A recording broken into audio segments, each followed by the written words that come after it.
Hey everyone. I'm just waiting for Scott to join. There we go. We've got everyone here now. Hello everyone that's here today. I hope you're all good. Shout out to everyone first of all that's here bang on time for the kickoff. We always appreciate that. But before we dive into the content, we're just going to give a couple more minutes to let people join the session live here. And while we're waiting on that, I'll just quickly introduce the speakers that we've got for today's session. So first, we've got Scott Pierce, Head of Fraud Prevention at Integral Ad Science, or IAS. How are you doing today, Scott? I'm doing great, James. Excited to be here. Where is it that you're calling in from? Where are you based? I'm calling from the U.S. West Coast, California.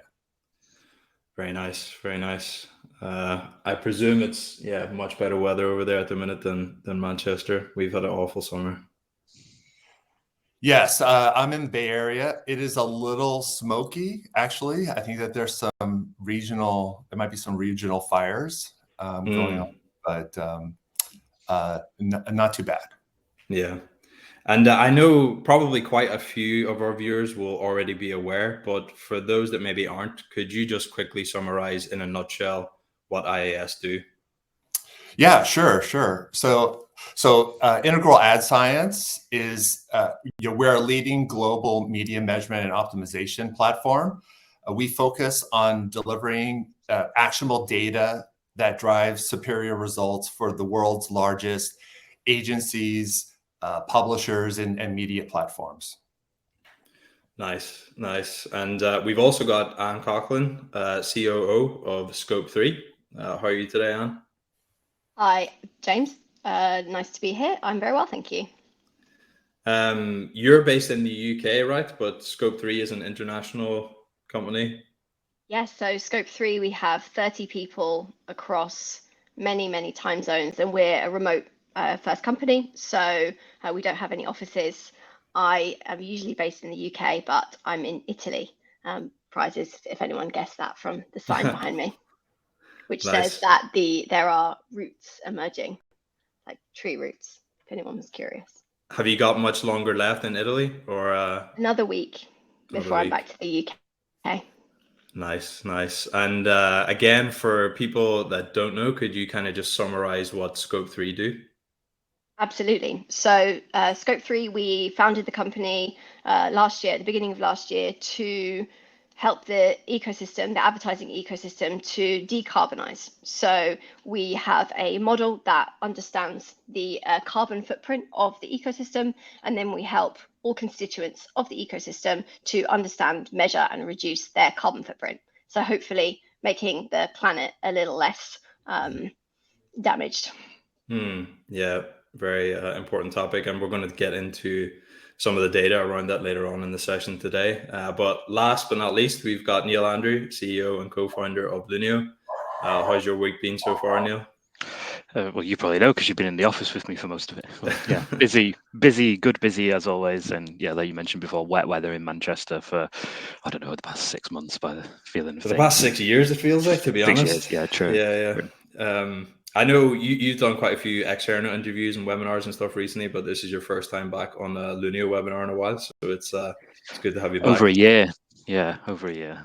Yeah, a grand return. And just quickly, how do you explain to people what Lunio do in a nutshell? So most people are probably familiar with this anyway, but for those who aren't, so we do invalid traffic prevention and click fraud prevention across what we define as walled garden networks. So we work with performance marketers on platforms like Google, TikTok, Twitter, X, whatever it's sort of going by in the marketing circles these days. These types of platforms to limit their exposure to invalid traffic and ensure that they're spending their ad spend on real, genuine, human activity with genuine conversion intent, not wasting it on bot activity and so on. Yeah, and we've got a lot to talk about that today. So we have had a few more people join now. So in the interest of time, I'm just going to kind of get into some of the housekeeping here. Again, welcome everyone if you've just joined. Very glad to have you here either live or if you're watching back on demand.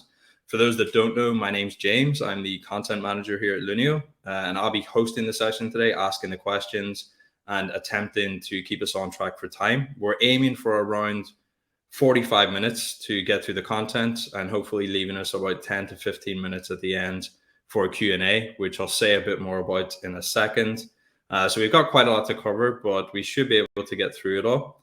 As you probably all know, the title for today's webinar is Invalid Traffic, the Budget-Eating Black Hole, with a particular focus on unpacking some of the key findings from our recent 2024 wasted ad spend report, which was produced in partnership with IAS and Scope3.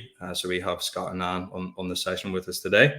We published that report on Tuesday, and it's now available to download free and ungated. Some of you may have already seen it and you might have a copy, but if you haven't got one, you can find it here in the Docs tab in Goldcast, next to where the chat tab is.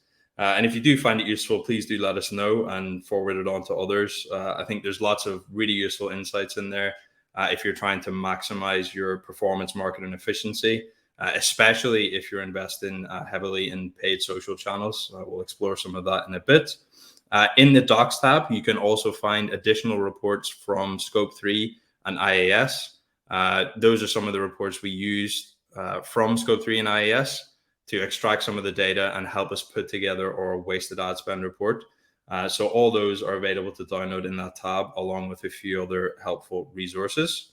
And if you weren't already aware, this is the first webinar in a 3-part series. The next one will be at the same time next Thursday with Lunio's CTO, David Trigger, and Head of Demand Gen, Leo Pizarro, where we'll be exploring a technical breakdown of the main features of invalid traffic, the common signs of IVT you can see in your analytics, and the strategies you can use to reduce your exposure. So please do join us next week as well for that session. And I'll just mention a bit more about that upcoming webinar at the end. Before we get into the agenda, just a few other bits of housekeeping in relation to how the Q&A works. So we are recording the session today, and it'll be available to watch back on demand. We'll also be creating a written recap of the webinar and posting it on the Lunio blog next week, and we'll email you the link to that when it's live. So in relation to the Q&A, if you have got questions for Neil, Scott, or Anne, just please pop them into the Q&A tab that you can see on the right-hand side there next to Docs. And that just stops the questions being buried or lost in the chat, and we'll try and get around to as many of those as we can at the end of the session. You can also upvote questions which have been asked by other people, which is helpful for us, obviously, when we come to review them. We will also be running a few audience polls and quiz questions during the session, which you can vote for in the polls tab. So please do give us your responses there. You should see a notification pop up whenever a new poll or a quiz question is open for responses, and you can respond to those by clicking on the polls tab. So just on that note, we will bring up our first, I think it's a quiz question first that we've got here. So I'm just going to open that and share that on screen. So which of these channels sees the highest volume of invalid traffic? If some of you have read the report already, you might already know the answer to this one, but it will be interesting to see the responses that come in here today. I'm going to stop sharing that poll for a second, and the answer to this quiz question will be posted into the chat shortly. So just be on the lookout for the answer to this in the chat. So now, if we just move on to the agenda for today. So we've got 8 main points to cover. So firstly, we'll be defining what invalid traffic is. Next, we'll talk about the various impacts of invalid traffic, the impacts it has on marketers and businesses. Then we'll cover how AI and automation are contributing to the problem of IVT. And after that, we'll discuss invalid activity at the pre-click impression level. And we'll dive into some data from IAS, looking at how the role of maximizing viewability rates can help eliminate some wasted ad spend. Following that, we'll unpack some data from Scope3 to understand the environmental impact of digital advertising as a whole and IVT specifically. And then we'll break down average IVT rates across individual marketing channels such as Google Search, Meta, Bing, TikTok, and more, before wrapping up with a couple of pointers on how marketers can reduce their carbon footprints. So that's definitely enough from me for now. So let's get into the first slide here. So firstly, Neil, we've got a definition on screen here. but could you just briefly unpack for people what invalid traffic actually refers to? Yeah, sure. So there's, I think, slightly different definitions of invalid traffic depending on which sort of industry body or regulatory body you're looking at, or which media company you're looking at. So I'll explain from Lunio's point of view, what we see invalid traffic as across all the different platforms that we monitor. So we look at invalid traffic being any website visits that don't come from a real person with genuine interest. So at the most obvious level, that could include bots. That could be bad bots that are out there to cause harm and eat budgets. That could be good bots like scrapers that just don't have any genuine conversion intent, but are used for genuine tools or genuine data insights and so on. But it could also include things like fake users. It could include misserved ads that weren't served properly within your targeting criteria and so on. So yeah, anyone that any traffic that doesn't come from a real person with genuine interest, with a genuine conversion intent, is what we would define as invalid traffic. Nice. And just for clarity, I know you mentioned it when you were just summarizing what Lunio does, but just up front, could you just explain what we mean when we say a walled garden ad platform? Yeah, so from our point of view, we define this as any network where the ad buying and the ad serving happens within the same network. So something like Google, specifically like Google Search, Shopping, YouTube, platforms like Meta, TikTok, Pinterest, Snap, X, Twitter, whatever. These kinds of platforms are what we're referring to when we say that. Yeah, that makes sense. So now that we've got those definitions covered, let's look at the business impacts of invalid traffic uncovered in our report. So, Neil, could you just talk us through this first top level finding presented on this slide here? Yeah, so we analysed over 2.5 billion paid ad clicks across those walled garden platforms from Lunio customers. That was taking insights from, I think it was over 100 billion impressions in the end. So it's a huge data set that that we're working with here.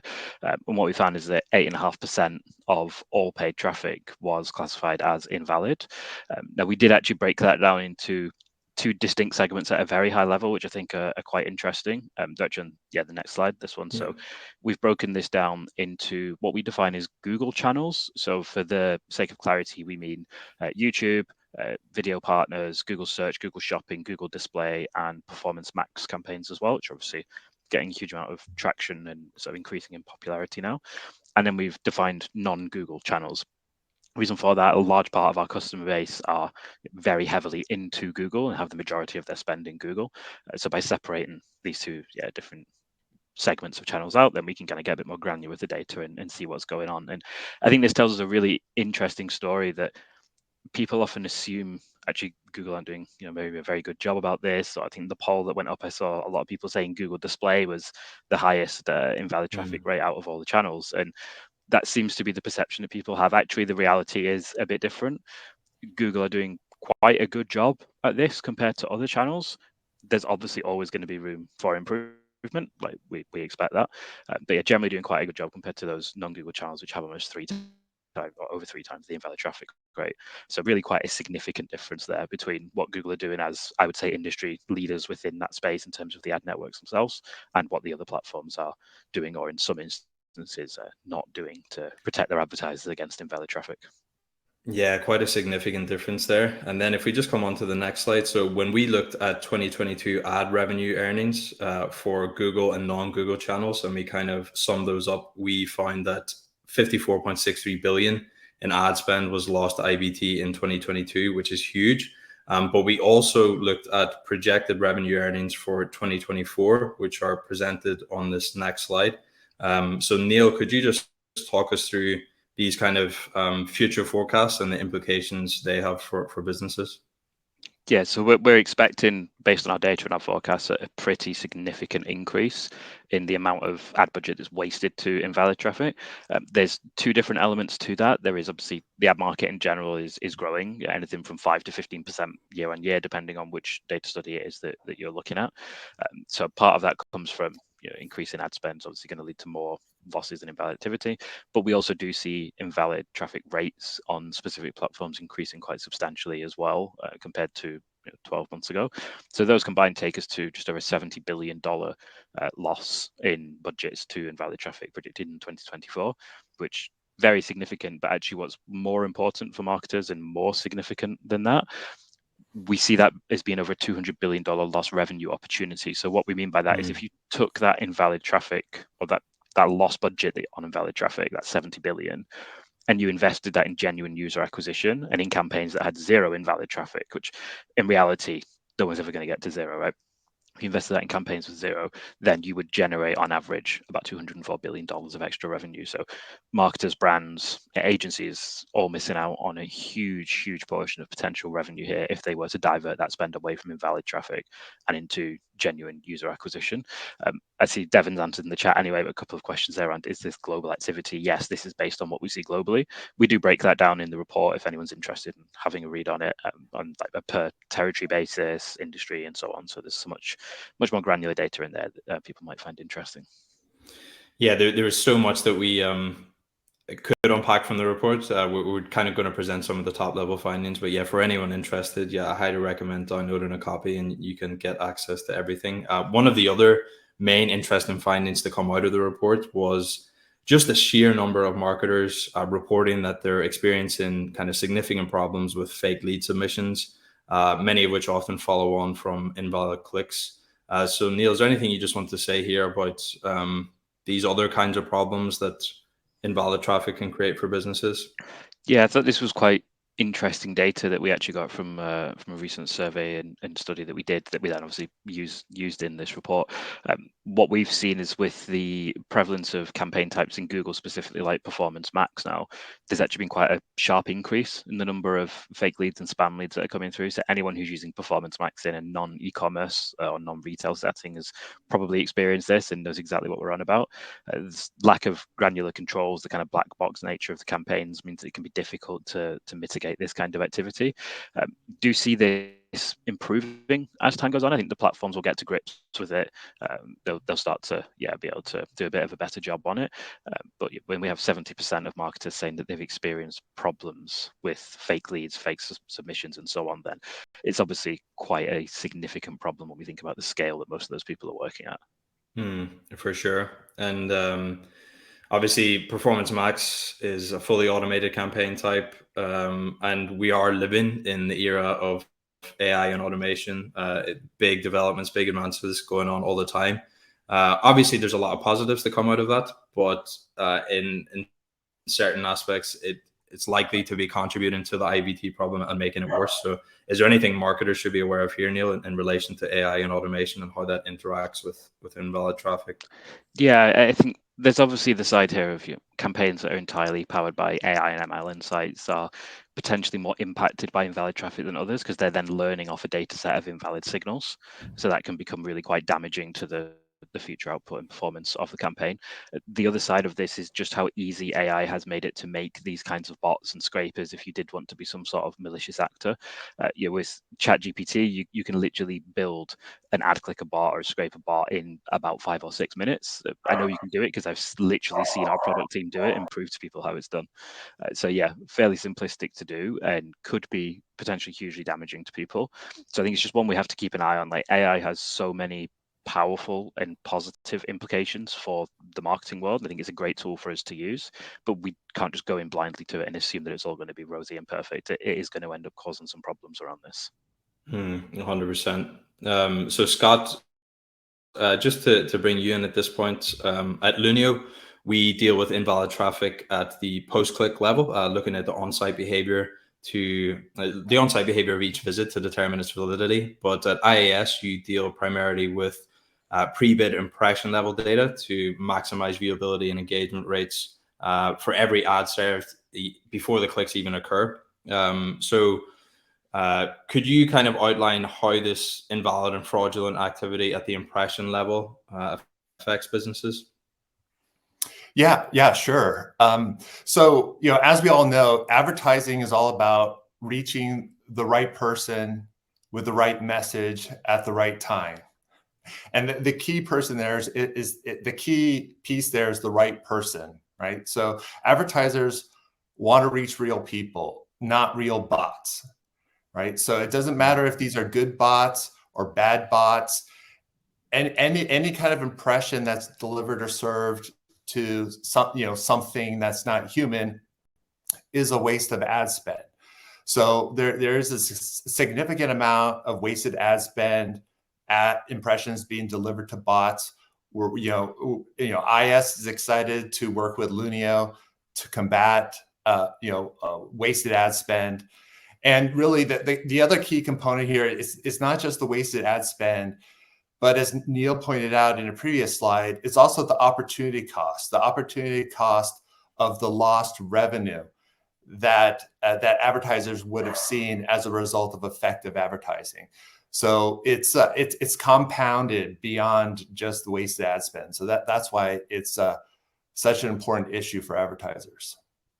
And just kind of touching on the point that you raised there, Neil, could you kind of firstly outline the value that you see of pairing a IVT prevention solution like Lunio with an ad verification solution like IAS to give more complete insight into the whole ad journey from impressions through to clicks and then ultimately conversions?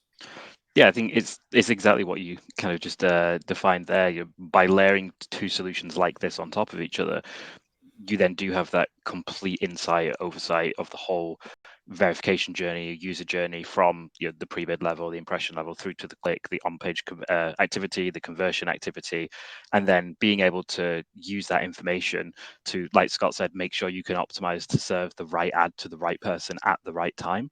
And previously, your marketers have been very focused on things like intent data or things like positive signals of buying data and so on. They haven't done a huge amount of optimizing using their invalid traffic data.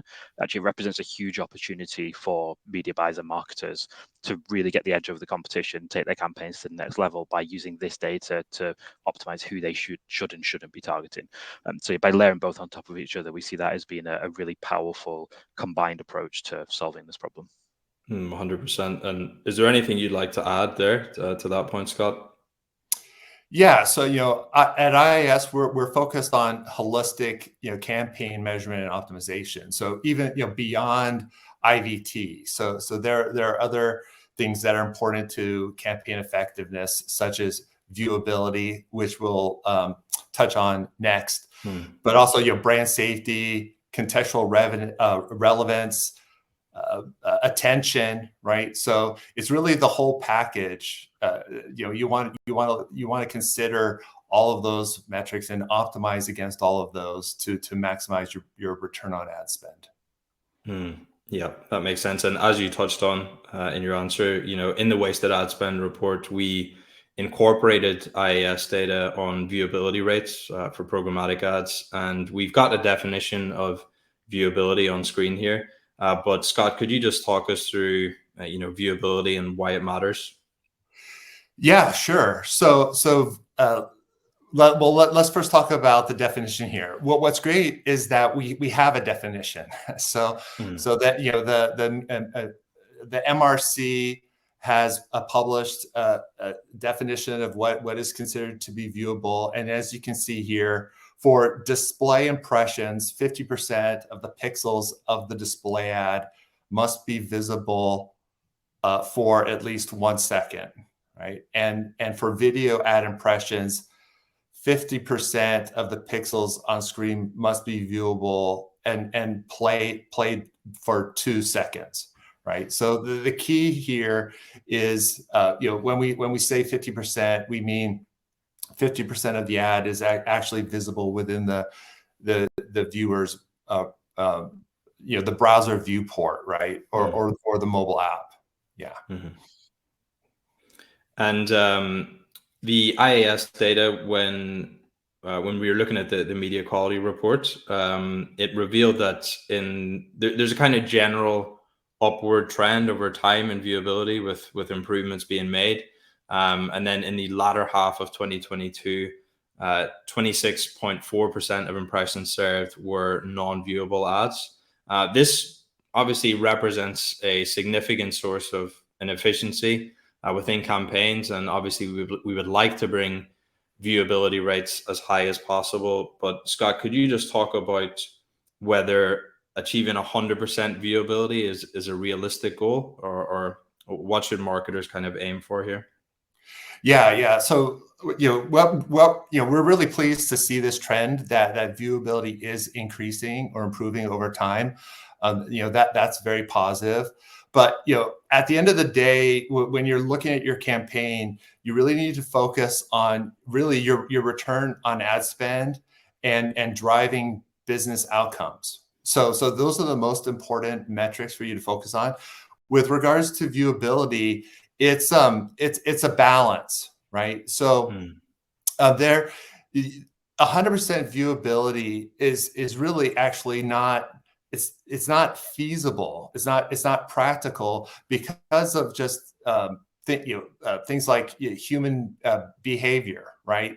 When a user comes to a website or a web page and the page loads, the user can navigate away, right? They can scroll down the screen before ads at the top of the screen even fully render or load or meet the MRC criteria for a viewable impression. So there are a lot of impressions that are partially viewed, or maybe they're not 50% on the user's screen, and those are not considered viewed or viewable impressions, right? So we really need to be careful not to put too much attention or focus on viewable impressions.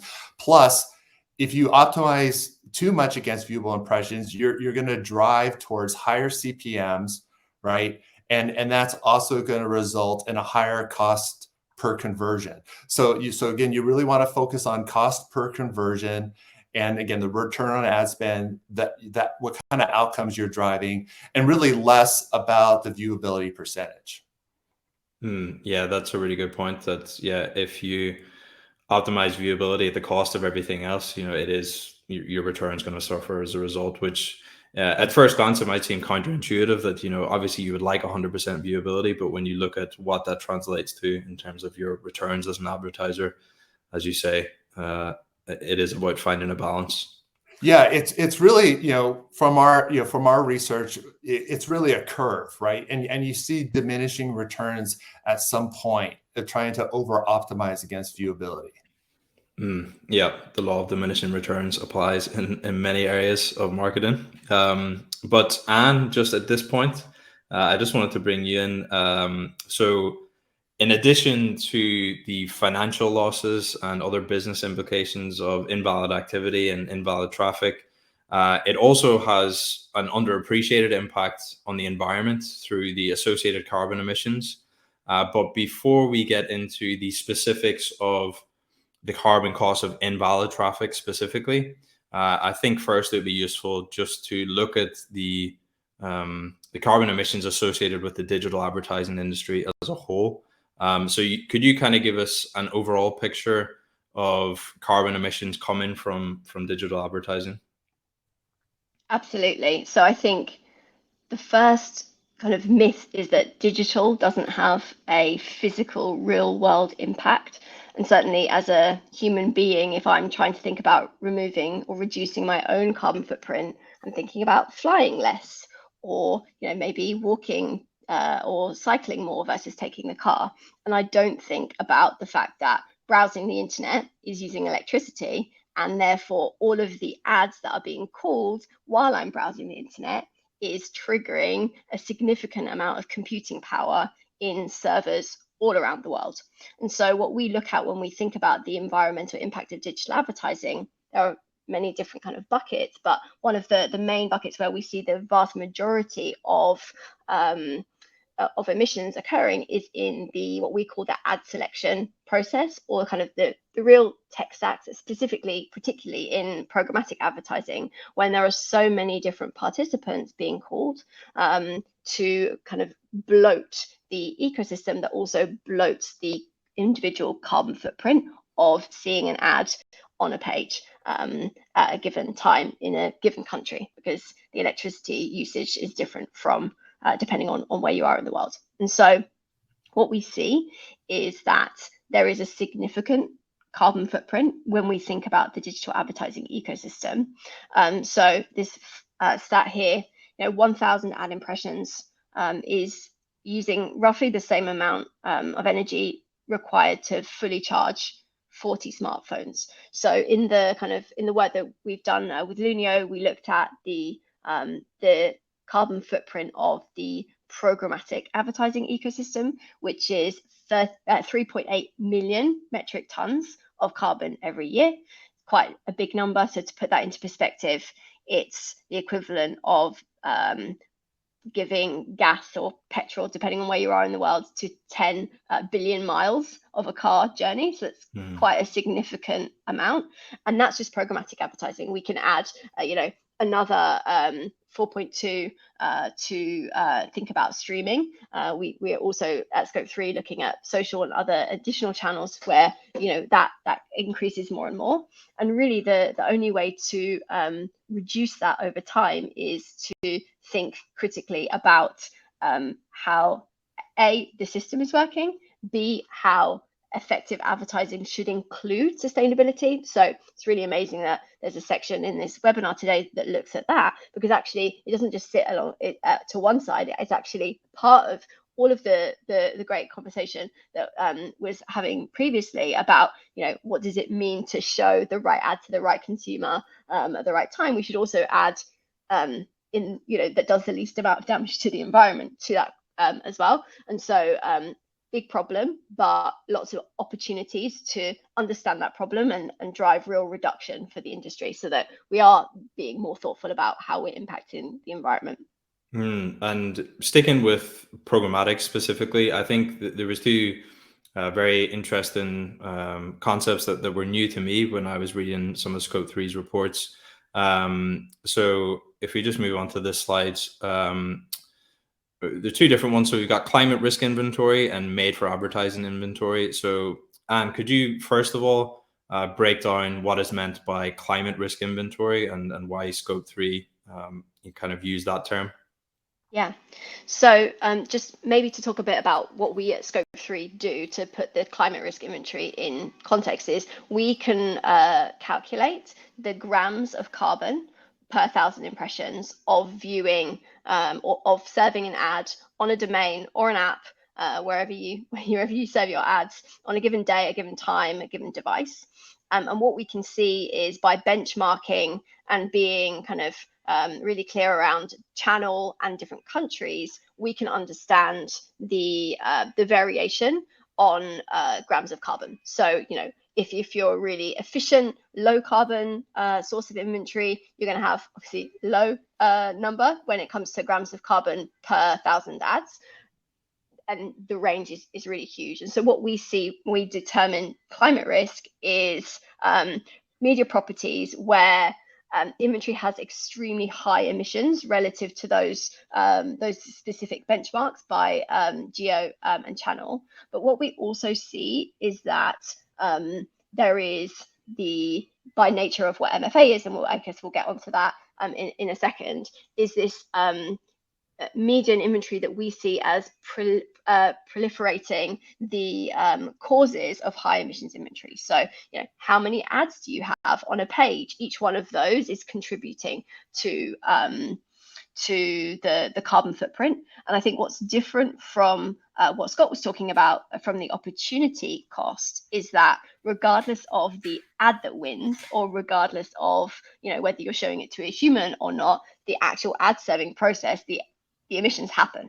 It's really about trying to protect buyers ultimately, but also like the good parts of the ecosystem from being exposed to this kind of climate risk practices. And then asking me to define made for advertising inventory. I think this is one where we don't have the benefit that Scott was talking about a definition like with viewability, where I think there are real key themes within the ecosystem, and we lean on partners that help us to define made for advertising. But there's things around like the ad density, so I kind of talked about that a little bit, the percentage of paid traffic, the kind of indexing of those sites, the kind of low value content that really doesn't foster an internet that we kind of imagine to be a better internet. So lots of things go into what a made for advertising site looks at, and we see significant correlation between like really high carbon emissions and made for advertising. So a big overlap between the two. And made for advertising, like I wasn't aware of the term before reading the Scope3 reports, but then as I was reading, then I realized like, oh, I definitely have come across quite a few of these in my time where you kind of click on something and then get taken through to a web page, and literally like you're just bombarded with banners, videos that autoplay, like the entire the content's difficult to read because there's so many ads surrounding it, and obviously the natural tendency is to bounce very quickly from that page.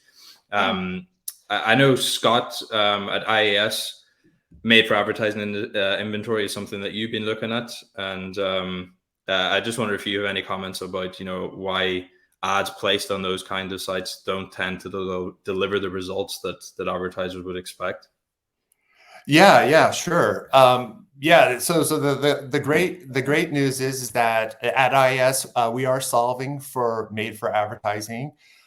We've identified 16 different signals on a site that allow us to measure and identify made for advertising sites. Some of the metrics Anne touched on, things like ad to content ratio, ad density, or the number of ads, refresh rate, right? Autoplay video ads. Some of these sites have simultaneous video ads play right at the same time, and we also look at the traffic source, right? Where the traffic is coming from, if it's a paid traffic source, etc. So MFA sites are really interesting. A lot of the content, as Anne mentioned, it's low quality content. A lot of it is either plagiarized or it's AI generated. So it's a poor user experience all around, right? The content is not necessarily valuable, and the ad experience is awful. So we at IAS, we actually view MFA as not, so it's important to note that MFA sites aren't necessarily related to fraud or IVT, right? So there could be some paid traffic or bots that come to these sites, but for the most part, these sites are clean. And in fact, they're optimized against traditional ad verification metrics in that they score very well for viewability. They'll be brand safe, fraud free, et cetera. So we as an industry now have to build new techniques and methods, right? And at IAS, we're actually building new models to identify MFA sites. But it's a poor experience for users, and it reflects poorly on the brands and the advertisers advertising on these sites. So again, it's a waste of ad spend. Several studies have come out that show that there's absolutely no return on ad spend, no increase in conversions or brand lift or whatever metrics you're optimizing against by advertising on these sites. Yeah, and I think that's an interesting point you made. Like, it's not necessarily that there's a lot of invalid traffic. It's just that it's not delivering or performing in the way that you would expect. But to bring the focus back to, one sec, I've skipped ahead. Just to bring the focus back to invalid traffic across both open web and in the walled garden ad platforms. And could you outline how tackling invalid traffic represents a kind of key opportunity for marketers to drive down their carbon footprints while simultaneously driving greater performance? Yeah, I think there's two elements here. One which we've directly looked at in the report, and then one which Scope3 is looking at doing more analysis into, and something that Neil mentioned earlier. So take the first one, which is what we looked at. I think what's really clear is that by focusing on, as a marketer, targeting real humans, so thinking about the effectiveness of advertising, you're automatically going to be reducing the impact on the environment, because you're going to be finding users where they are, and users where they are should be thinking about having a good positive user experience, and be more enticed by seeing advertising around them. And so that is a kind of a natural correlation. Like, find actual humans, and your advertising is going to be mitigating the consequences of the only way to solve the carbon emissions of advertising is to either make the entire world immediately green or to stop advertising altogether. So that's number one. Number two, I think something that we haven't directly explored is the carbon emissions of the actual farms and servers that are creating the bots to make invalid traffic. And so I think Neil's point about AI earlier on in this webinar sent shivers down my spine, because we know the amount of electricity that it takes to train a model. And so if you think about the speed at which those models are being proliferated to generate more invalid traffic, that is, an additional slippery slope from a carbon emissions perspective, which is obviously negative from an environmental one. So two areas. I think, Karen, sorry. No, go ahead. I think one point that we've seen is that by adding sustainability into the mix when it comes to looking at outcomes for marketers, so thinking about things like viewability, attention, some of those points that Scott was mentioning earlier, we actually see improved performance. So it isn't a worry from a marketer perspective of, okay, I need to think about sustainability, but that's going to give my performance metrics a nosedive. Actually, what we see is correlation improvements, where we see performance actually improving when sustainability and carbon emissions are taken into perspective. And we've got lots of clients who are either automatically blocking climate risk using our Climate Shield product, or by targeting green media products, which are kind of low emissions packages in the open web, in the closed web by design, meaning that there is a way for them to do that. And then we're seeing performance improvements. So in kind of case studies that we've seen, carbon reductions by over 30%, with 65% improvements in the baseline KPIs that the marketer was targeting. So kind of excitement, I think, from marketers as they realize that sustainability doesn't have to be something that they tack on at the end of a plan and hope for the best. It actually can be quite central to improving outcomes from the outset.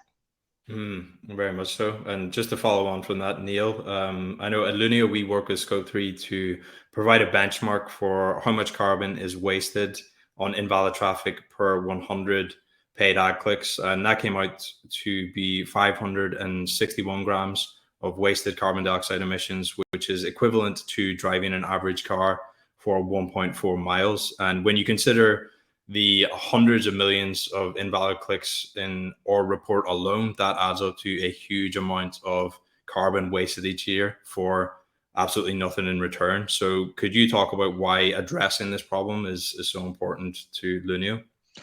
Yeah, I mean, I think as marketers, we accept to some degree there's going to be emissions that's caused by our work, that's caused by advertising.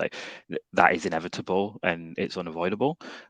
For us, where this becomes a problem is when we talk about invalid traffic in this sense. It's just pure total waste. There is absolutely zero benefit or reason to have those emissions.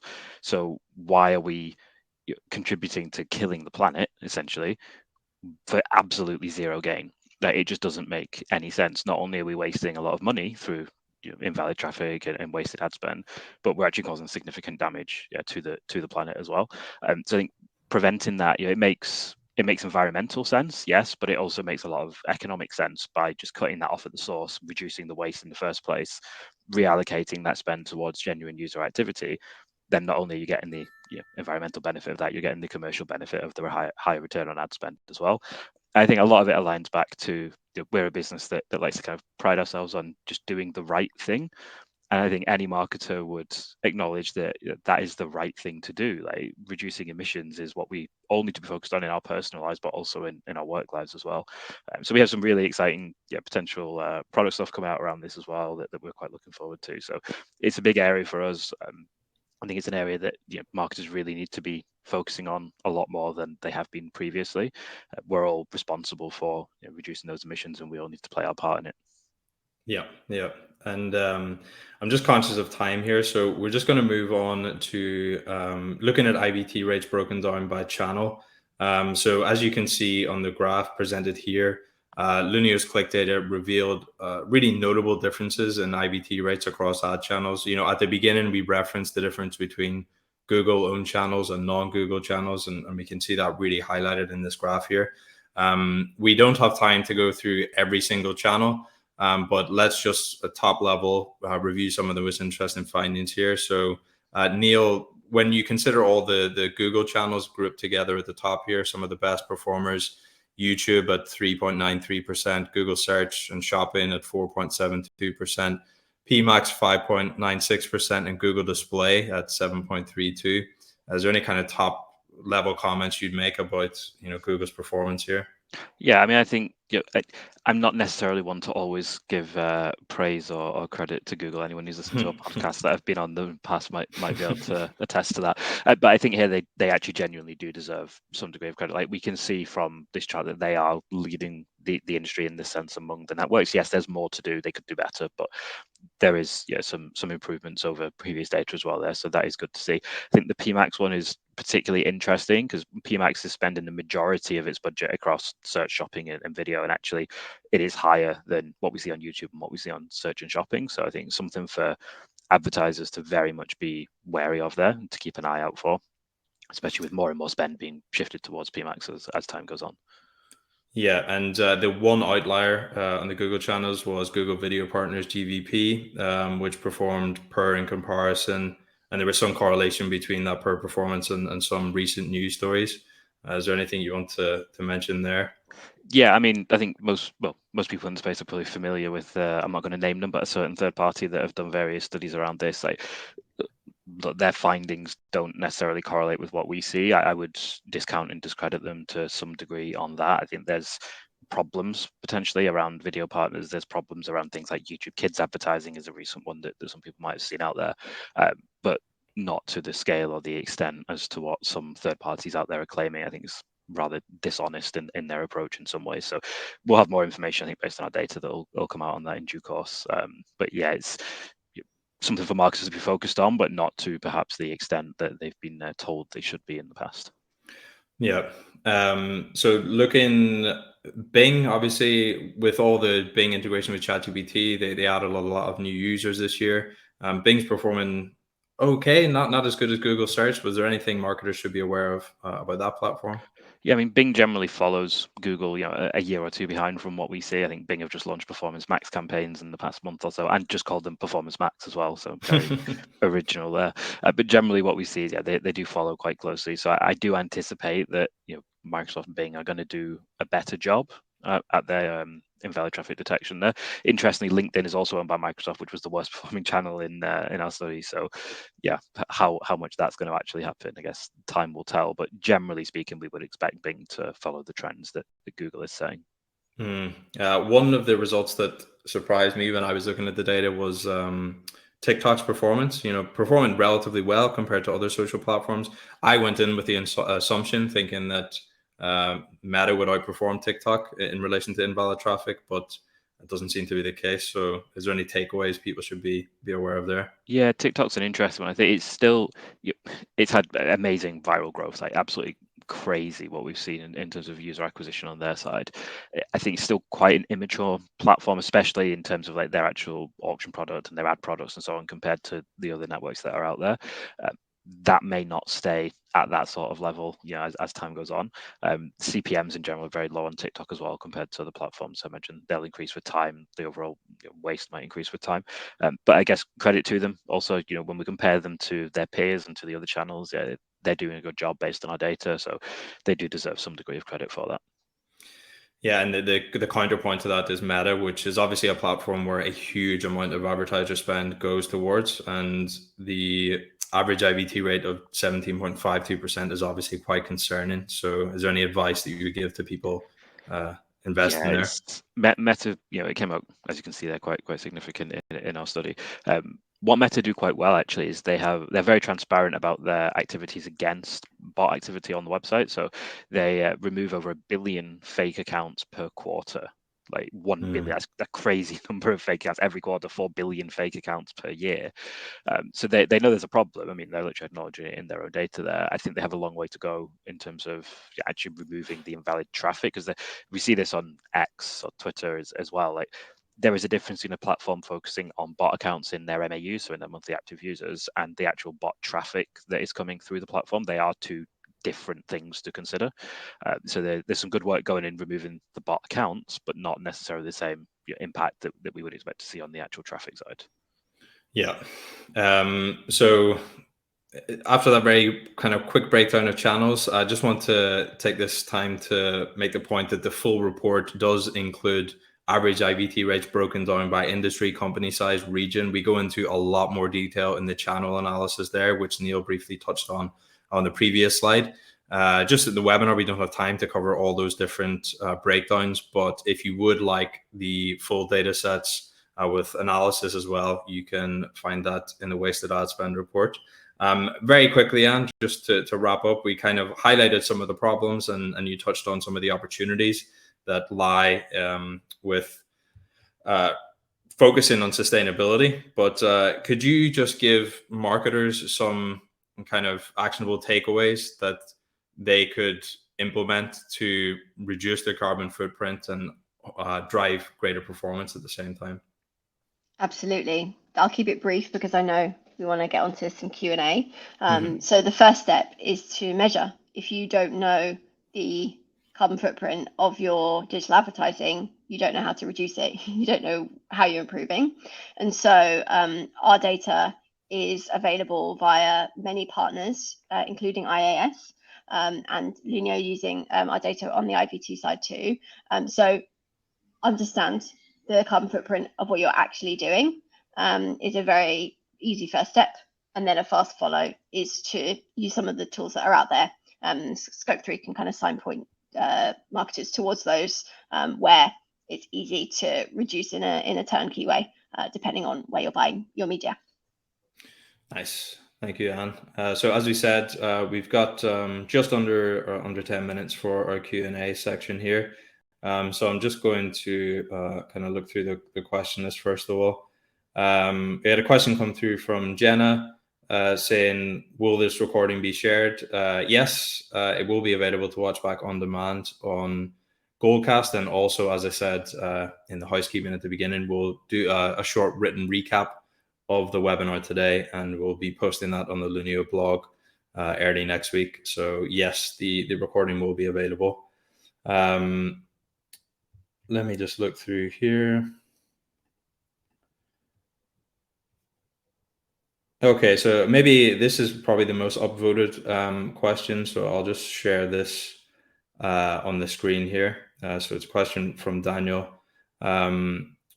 What are the financial implications of invalid traffic outside of wasted ad spend? So one for you, maybe, Neil.